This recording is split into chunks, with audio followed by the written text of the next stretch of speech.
ಭಿಕ್ಷಾಟನೆಯ ಅಶನದಿಂದ ಕೊಬ್ಬಿ ಮೆರವೆ ತಂದೆಯ ವಿಚಾರ ಮರೆತು ಇಂದು ಇಲ್ಲಿ ತರವೇ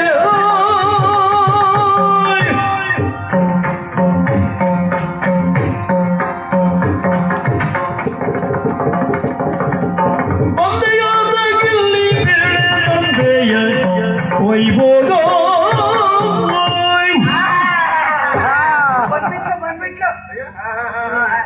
ಅಕ್ಕ ನೋಡಿ ನೋಡಿ ಮತ್ತೆ ಆಗ ಅಪ್ಪ ಬೇಡ ಗಂಡನೇ ಹೆಚ್ಚು ಗಂಡ ಹೆಚ್ಚಾಗಿ ಮತ್ತೆ ಅಪ್ಪನ ಮನೆಗೆ ಬಂದ ಮತ್ತೆ ನೋಡಿದೆ ಅವಳು ಬದುಕ್ತಾ ಇರುವುದಾಗಿ ಹೇಳು ಭಿಕ್ಷೆ ಬೇಡಿ ಬದುಕುವುದು ಪಾಪ ಅಮ್ಮ ತಾಯಿ ಅಂತ ಬೇಡುವುದು ಒಂದು ಮನೆಯನ್ನೆಲ್ಲ 4-5 ಮನೆಯನ್ನ 10 ಮನೆಯನ್ನ ಅದು ತಿಂದು ನೋಡಿ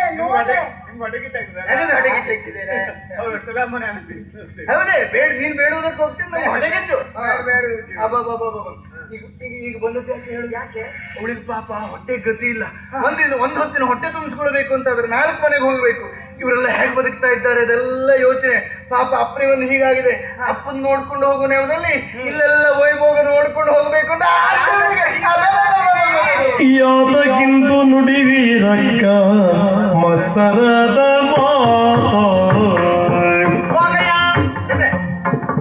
ಯಾತಕ್ಕಿಂದು ನುಡಿವೀರಕ್ಕ ಮಸರದ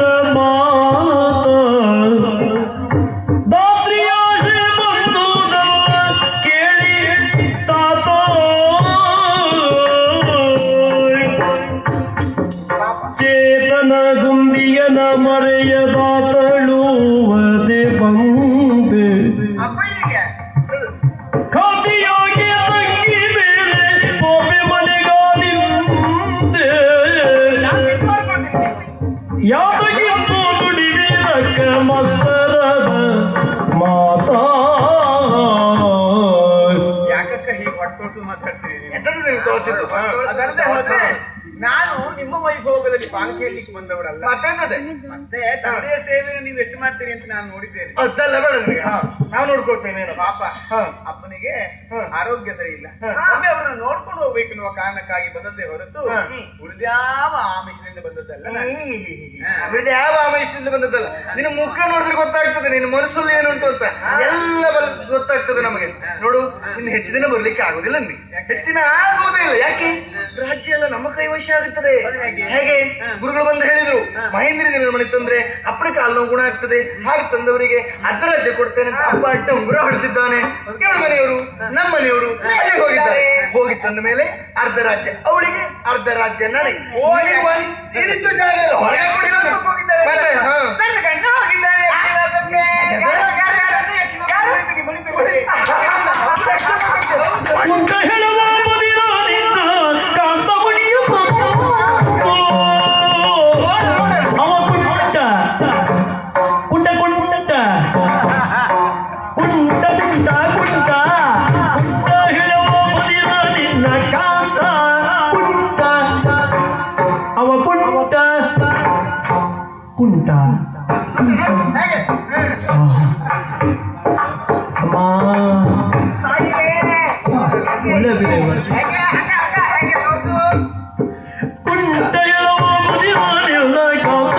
ಮಣಿಯ ತಂದು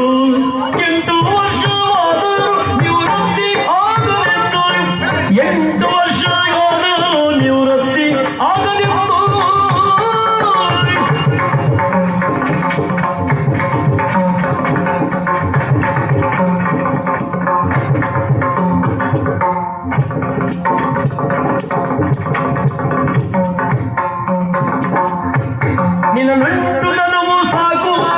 ಇದ್ರೆ ಬೊಗುಳ ಬೇಡ ನಿನ್ನ ನಂಟುತನವೂ ಸಾಕು ಬಲುಗಳಿದ್ರೆ ಬೊಗುಳ ಬೇಡ ಕಂಟಕವೀಗ ನಮ್ಮ ಕುಲಕ್ಕೆ ಹೋಗಲೇ ಸಗಾಡ ಕಂಟಕವೀಗ ನಮ್ಮ ಕುಲಕ್ಕೆ ಹೋಗು ಹೋಗು ಹೋಗು ಹೋಗು ಹೋಗಲೇ ಸಗಾಡ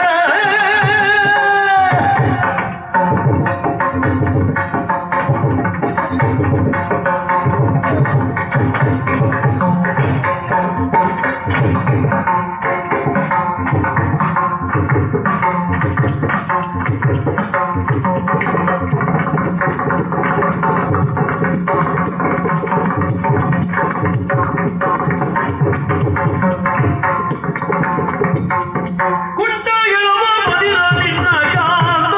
ಮಣಿಯ ಬಂದು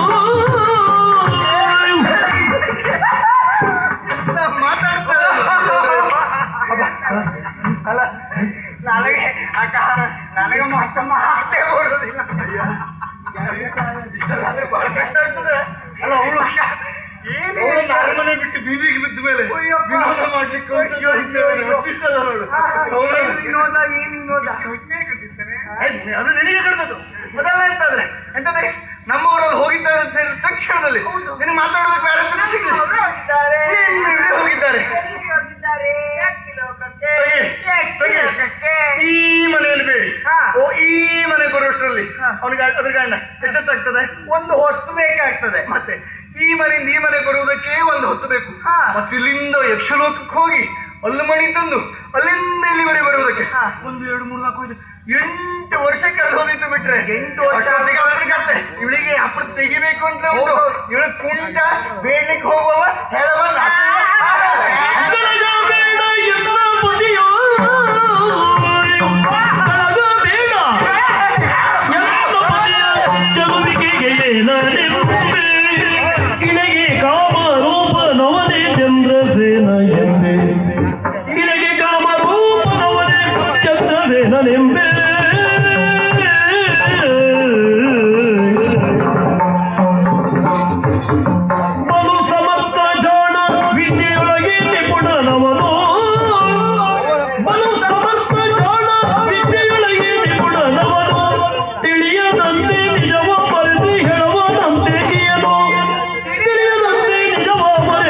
ಹೇಳವನಂತೆ ಈಯನು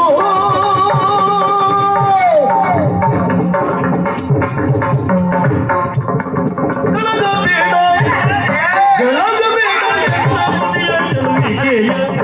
ಏನ ಎಂಬೆ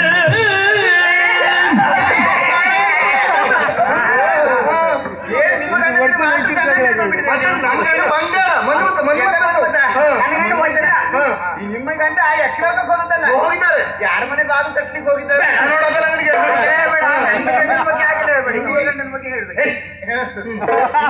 ತಿನ್ಕೊಂಡು ಬರ್ಬೇಕು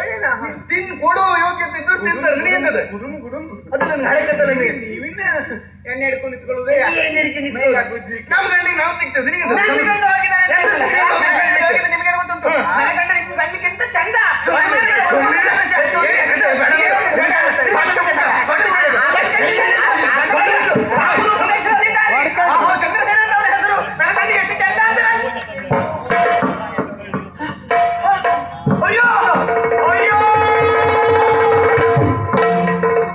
ಸಂಪೂರ್ಣ ಹುಚ್ಚಿಡಿಯಿತು ಈ ಹುಚ್ಚು ಹೆಚ್ಚಾಗಿ ಮತ್ತೊಬ್ಬರಿಗೆ ಹೋಗುವಾಗ ನಾವು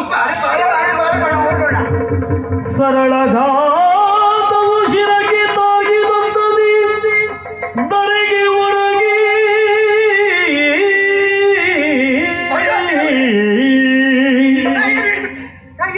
ಚೇತರಿಸುತ್ತ ನುಡಿದಳ ಮತಿ ಮರೆವೆಯೋ ಪತಿವಾಕ್ಯ ಮೀರಿ ನಡೆದೆನೆ ಮತಿ ಮರೆವೆಯೋ ಮೀರಿ ನಡೆದೆನೆ ಎನ್ನ ಗತಿಯೇನು ಮುಂದೆ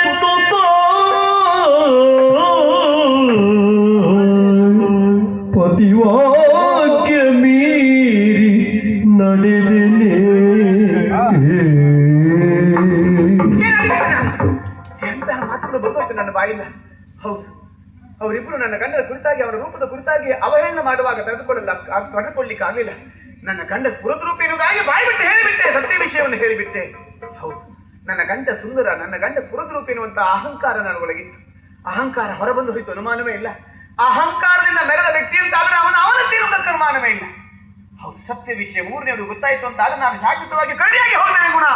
ಆ ವಿಷಯವನ್ನ ಯಾರಿಗೂ ಹೇಳಬಾರ್ದು ಅಂತ ನಮ್ಮವರು ಹೇಳಿದ್ರು. ಹಾಗಿದ್ರೆ ನನ್ನ ಅಕ್ಕಂದರಿಗೆ ವಿಷಯ ಗೊತ್ತಾಯ್ತು ಅಂತ ಆದ್ರೆ ನಮ್ಮವರು ಯಕ್ಷಲೋಕಕ್ಕೂ ಹೋದವರು ಕರಡಿಯಾಗಿ ಹಿಂದಿರುತ್ತಾರೆ. ಹಾಗಿದ್ರೆ ಅಯ್ಯೋ ಯಕ್ಷಲೋಕಕ್ಕೆ ಹೊರಟ ಸಂದರ್ಭದಲ್ಲಿ ನಾನು ಸುಕ್ಷೇಮವಾಗಿ ಹೋಗಿ ಬನ್ನಿ ಸ್ವಾಮಿ ಅಂತ ಹೇಳಿದ. ಅವಾಗ ಅವರು ಹೇಳಿದ್ರು, ನನ್ನ ಕ್ಷೇಮಕ್ಕೆ ಏನಾಗ್ಲಿಕ್ಕುಂಟು, ನಿನ್ನಂತಹ ಹೆಂಡತಿಯನ್ನು ಬರ್ತಿದ್ದೇನೆ ಗುಣ, ನಾನು ಸರಿಯಾದ ರೀತಿಯಲ್ಲಿ ಸುರಕ್ಷಿತವಾಗಿ ಹಿಂದಿರುಗಿ ಬರ್ತೇನೆ. ಒಮ್ಮೆ ನೋಡು, ಮನೆ ಎದುರಿನಲ್ಲಿರುವಂತಹ ತುಳಸಿಯ ಗಿಡ ನನ್ನ ನಡಿಸ್ತಾ ಉಂಟಲ್ಲ, ಆ ಗಿಡ ಹಾಗೆ ನನ್ನ ನಡಿಸ್ತಾ ಉಂಟು ಅಂತಾದ್ರೆ ನನ್ನ ಆರೋಗ್ಯಕ್ಕೂ ನನ್ನ ಜೀವಕ್ಕೂ ಯಾವುದೇ ಅಪಾಯವಿಲ್ಲ, ನಾನು ಸುರಕ್ಷಿತವಾಗಿ ಬರ್ತೇನೆ. ಒಮ್ಮೆ ಅದು ಬಾಡಿತು ಅಂತ ಆದ್ರೆ ನನಗೇನು ಅಪಾಯ ಒದಗಿದೆ ಅಂತ ಹೇಳಿದ್ರು. ಹಾಗೆ ನನ್ನ ಬಾಯಿನ ಸತ್ಯ ವಿಷಯ ಬಂದ ಅವಾಗ ಅವರು ಕರಡಿಯಾದದ್ದು ಹೌದು ಅಂತ ಆದ್ರೆ ಮನೆಗೆ ಹೋಗ್ಬೇಕು,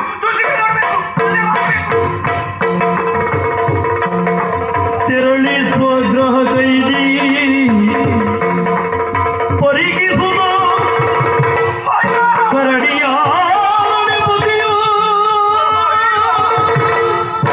ಬರಿದಾದ ಪಾಪಿತ ನಿರುತ ತಲೆಯ ಬಡಿಯುತ್ತ ತಲೆಯ ಬಡಿದುಕೊಳ್ಳುತ್ತ ಮರುಗಿರಳು. ನಮ್ಮವರು ಆಡಿದ ಮಾತು ಸತ್ಯವಾಗಿ ಹೋಯಿತು. ಮೂರನೇವರೆಗೆ ಸತ್ಯ ವಿಷಯವನ್ನು ತಿಳಿಸಿದೆ. ನಾನು ಮನೆಗೆ ಬಂದು ನೋಡಿದ್ರೆ ನಾನು ಹೋಗುವ ಕಾಲಕ್ಕೆ ನಡನಡಿಸುತ್ತಿರುವಂತಹ ತುಳಸಿಯ ಗಿಡ ಬಾಡಿ ಹೋಗಿದೆ, ಬಸ್ಸು ಉಳಿದು ಹೋಗಿದೆ. ಹಾಗಿದ್ರೆ ನಮ್ಮವರ ಜೀವಕ್ಕೆ ಅಪಾಯವಿದೆ. ನಮ್ಮವರು ಕರಡಿಯಾಗಿ ಹೋದ್ರೆ ಅಯ್ಯೋ ದೇವರೇ, ಅಯ್ಯೋ ಅದೇನದು ಶಬ್ದ ಕೇಳ್ತಾ ಇದೆ. ಬೀದಿ ಯಾರು ಕೂಗಿ ಹೇಳ್ತಾ ಇದ್ದಾರೆ,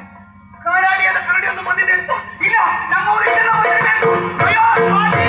ಸ್ವಾಮಿ, ಅಯ್ಯೋ ಸ್ವಾಮಿ. ಕರಡಿ ರೂಪವನ್ನೇ ಧರಿಸಿ ಗುರುವರನ ಶಾಪದಂತೆ ತೆರಳಿ ಮೆಲ್ಲ ಮೆಲ್ಲ ಅಡಿಯ ನಿರಿಸಿ ದರೆಯುಳು ಮರಗಳನ್ನು ಅಡರಿ